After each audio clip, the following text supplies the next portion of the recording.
Ee, Əziz dostlar, hal-hazırda biz 31-i 7-ci ay 2026-cı il Laçın rayonunun Ağoğlu kəndindəyik. Ağoğlan kəndindəyik.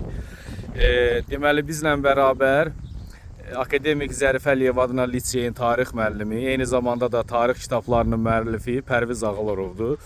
İndi bu gördüyünüz kilsə haqqında ətraflı Pərviz müəllim məlumat verəcək. Pərviz müəllim, buyurun. Deməli, hazırda durduğumuz ərazi Ağoğlan kəndinin Ağoğlan məbədinin olduğu ərazidir. Bilmirəm, aşağıdan gələndə gözünüz görmədiniz.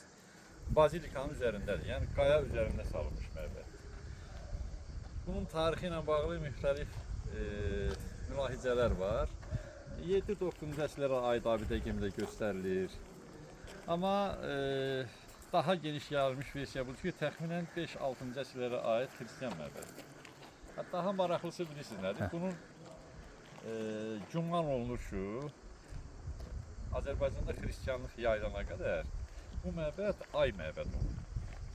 Və bilmirəm, Azərbaycanda ağla bağlı nə qədər yer adları, toponimlər xatırlayırsınız deyə bilərik də. Məsələn, Ağdan var, Ağsu var, Ağdaş var, Ağbulaq var. Bu Ağ sözü çox maraqlı bir sözdür.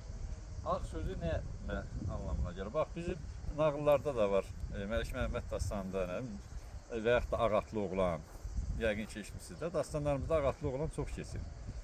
Nədir o məşhur dastanın, nağılımızın da adıdır. Nəysə də, Ağ oğlan nədir? Bu Ağ oğlan mənası. Bu Ağ sözün mənası nədir? Hə, Ağ sözün. Ağ sözü, bax, bizim dilimizdə nə cür mənalar ifadə edir? Rəng bildirir. Rəng bildirir, sülhün rəmzidir. Sülhün rəmzidir, saflığın rəmzidir. Bəli, saflığın təmizliyin, ağ Təmizliyin rəng. rəmzidir, düzdürmü? Bəli. Müqəddəsliyin rəmzidir. Bax, bu Ağ oğlan elə bir şey, məbədi müqəddəs məbəd mənasında verir. Bax, o digərləri də Ağsu olsun, Ağdaş olsun və s. Qədim Alban memarlıq abidəsidir. Azərbaycanda ən qədim kilsə də, Xristiyan kilsəsi də Azərbaycan ərazisindədir. Qafqazda şəkildə kişi məbədi işlərsiniz yəqin ki.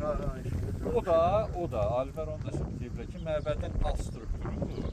Köhnə ay Allahı məbədidir, aiddir. Yəni, Xristiyanlıq yayılandan sonra köhnə inanclar sıradan çıxır. O, bütpərəstlik əlaməti hesab olunduğuna görə Allahlara məbədlər tikiblər. Əslində, bu məbədlər məbəd üzərində tikilmiş məbəddir.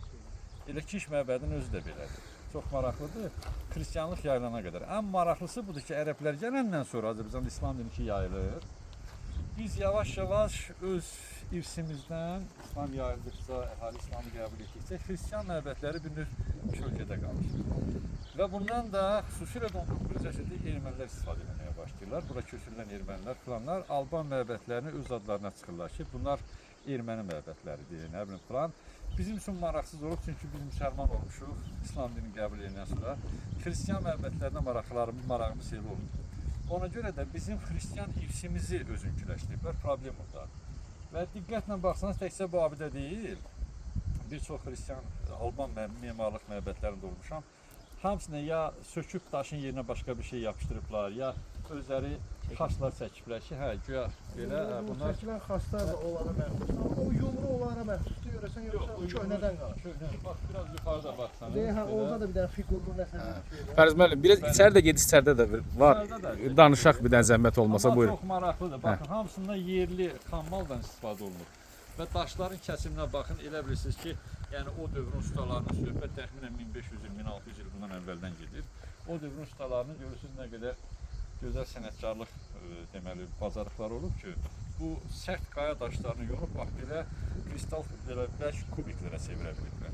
Və ona görə də abidə eninə baxın, abidənin eninə, əgər içəridən baxsanız, Ona görə də o... təxminən 1 metrə yaxın ölçü var. Amma o da Biz bu ki, məbədə içəri daxil oluruq. sərinliyin biləcək. Təxmini bunun neçə il yaşı var Pərzman? 1500 il təxminən. Yəni 1500 il bu daşlar dözür. Baxın, sütunlara baxın və o arkalara.